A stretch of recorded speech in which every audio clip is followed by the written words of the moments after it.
Now, a startling ABC News investigation. A whistleblower has come forward to tell consumers about the ground beef a lot of us buy at the supermarket. Is it what we think it is, or is it padded with a filler the whistleblower calls pink slime? ABC's senior national correspondent Jim Avila set out to get answers. Gerald Zernstein grinds his own hamburger these days. Why? Because this former USDA scientist, now whistleblower, knows that 70% of the ground beef we buy at the supermarket contains something he calls pink slime.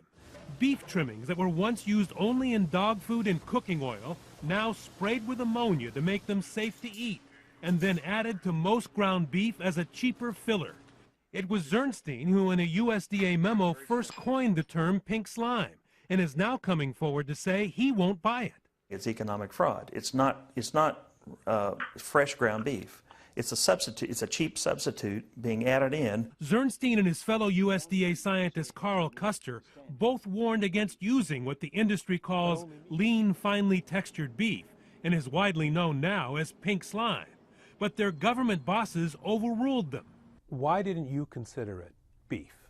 Because it was a salvage product. Leftovers? Fat that had been heated at low temperature and the excess fat spun out. Here's how it's done. Those waste trimmings are gathered, simmered at low heat to make it easier to separate fat from muscle, put in a centrifuge and spun to finish the separation.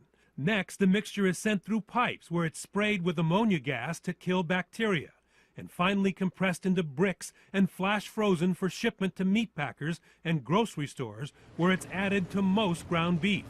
And it doesn't have to appear on the label because over objections of its own scientists, USDA officials with links to the beef industry labeled pink slime meat.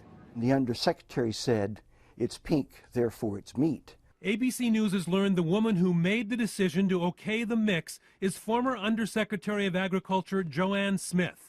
A call that led to hundreds of millions of dollars for Beef Products, Inc., the makers of pink slime. When Smith stepped down from USDA, BPI's principal supplier appointed her to the board of directors, where she made at least $1.2 million over 17 years. She did not return our calls for comment.